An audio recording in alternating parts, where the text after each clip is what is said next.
Okay. Got it on silent. Okay, so what we're going to do, as I said before, we're going to call this fear, distress, and duress.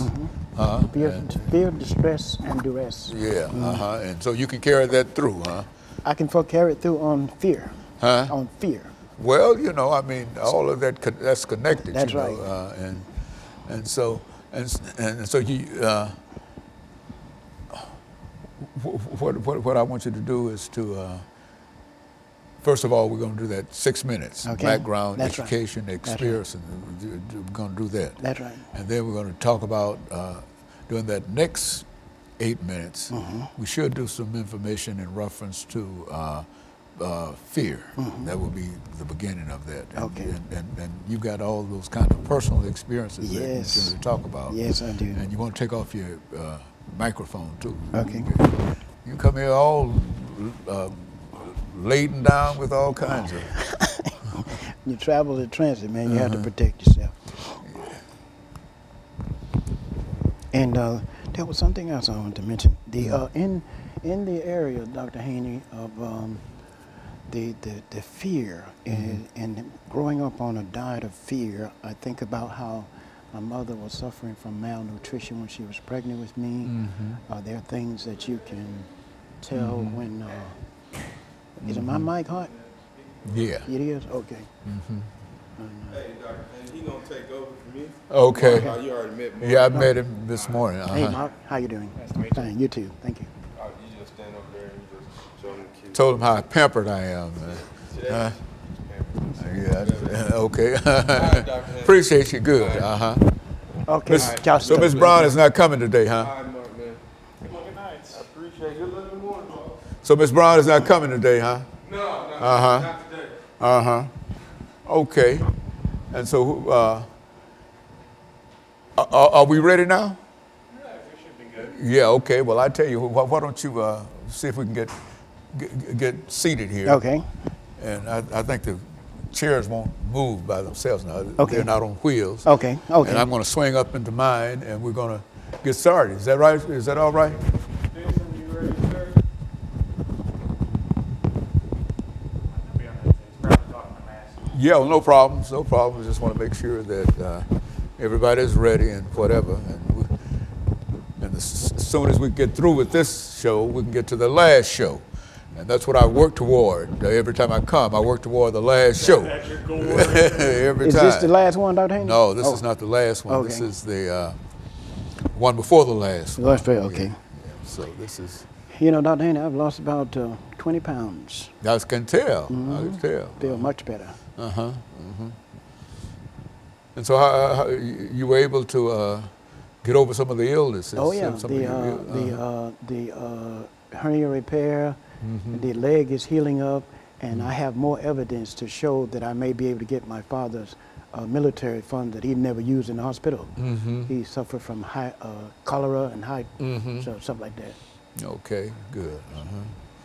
So we'll be able to do that as soon as. Okay, Is he ready? Okay, good. Let me swing up in here. Now, is my mic hot? Yeah. It is, okay. I got it here. You want a mic check from? Could you say your name and count to 10 for us? Okay, Taylor Gregory. Do I count out?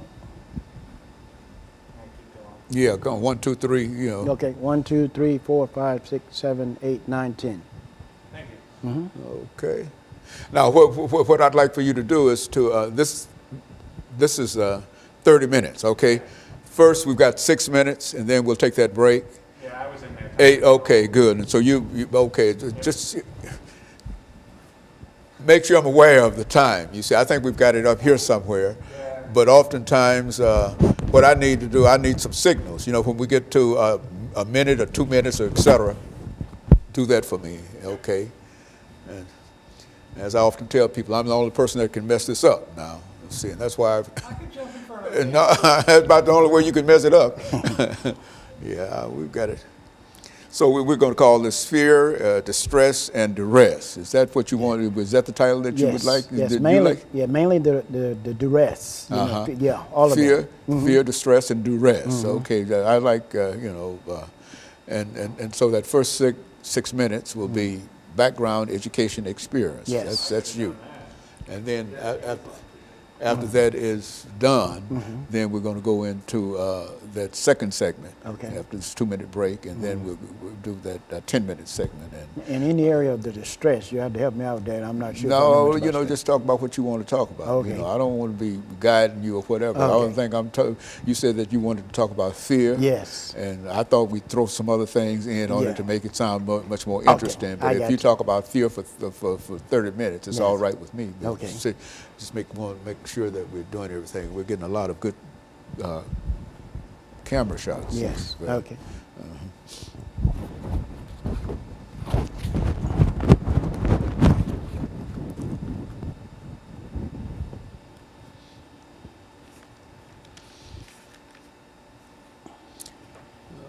Okay.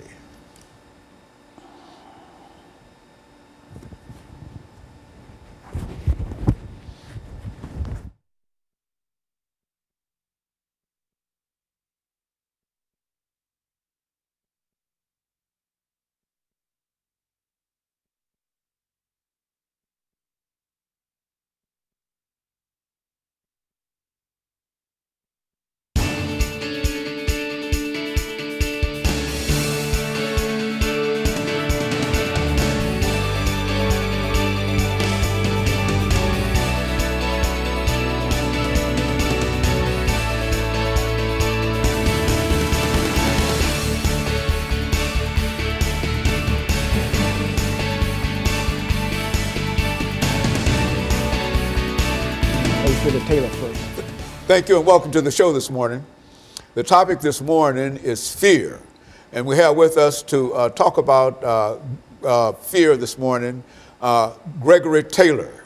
Gregory Taylor has been with us on a number of occasions, and I don't think that he's a stranger to many members of our audience. And so let me welcome you, Brother Taylor, to the show this morning and tell you how delighted we are to have you, and to also let you know that some of the things that you've talked about earlier on this show, people have been very, very complimentary in terms of some of the things that you've said. And that's what I'd like to do today. I'd like to talk about a very, very important topic that you said that you wanted to talk about in a real sense, and that is fear. And so let's start off by first giving us some information in reference to your background, your education, and some of your experiences, and then during that second segment, we'll have an opportunity to start with fear, distress, duress, all those negative kind of things that help to lead people into wrong direction. So let's start off from that perspective. Okay.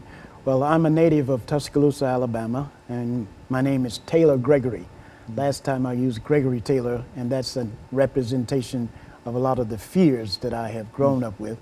And I'm from Tuscaloosa, Alabama, went to school at Selma University, and my father was roots were in San Salvador.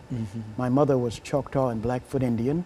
We went to school in the Tuscaloosa County High Schools, and went to Stillman College, University of Alabama, and then we transferred to Selma. But I just have had special interest in personal development and turning my life into my product. Those kind of things have been my goal. Whatever it is that I have lived, I have wanted to develop my ability to speak in order to share it with others, so that others can grow and see things in their life that they may have never thought about. And so you feel that for some reason that you've been hampered in a real sense, your own personal development through what you consider to be fear. Now, why don't you explain that to us? Okay. How does that happen? Okay. I consider myself to have grown up on what I call a duress diet, a diet of fear. Being the youngest son on the 4 girls, I have been fed fear through the sounds in their tongues of their voices. And it has taught me how to make distinctions between their sounds. Their words can be appropriate and their sounds can insult you. And being the youngest son on the 4 girls, I it got my attention when I was young, how my mother would speak differently when she spoke to a Caucasian male, and she spoke differently when she spoke to my father and I. So I began to inquire to Caucasian males as well as females, what was the reason for the difference, that type of thing, you know. And I never forget in the law library at Georgia State University when I first discovered the word duress. It means you raise a child with a threatening fear. And so I've been fed that, and it's been to the degree that I have not known how to know what it was not, you know, because it has just been on me so long. And then there was a sister who shared with me once. She said, Gregory, she said, if people sense that you're fearful, they will turn it on you. I said, well, y'all kept the fear button on me all the time. I never knew how to not know fear. Exactly. So I have a wonder if it's a mystery to me. I'm curious about it and things of that nature. But most importantly, through sound, my uncle told me that my mother fussed a lot when she was pregnant with me. She also did some, she said she was suffering from malnutrition. So all of these things affect a woman when she's pregnant. Even after she's pregnant, she carries memories of having been hungry if she was pregnant. It echoes in the prints of her voice and these type of things. So these are some of my experiences in that area. And so in a real sense, you think that you're really living a life that has already been laid out for you in terms of your earlier experiences, even in the womb. Yes. In a real sense, I think that that's what you're essentially what you're saying. Is that what exactly, Dr. Haney? And I borrowed the quote here of Sir Winston Churchill. And he said that the further one can go back, the further forward you can see. And that is very true in how our young people today. And I tell you what we'll do. We're going to take this first commercial break, and then we're going to come back and pick up at that point. Okay. And we'll be back with our audience following this very, very short commercial break.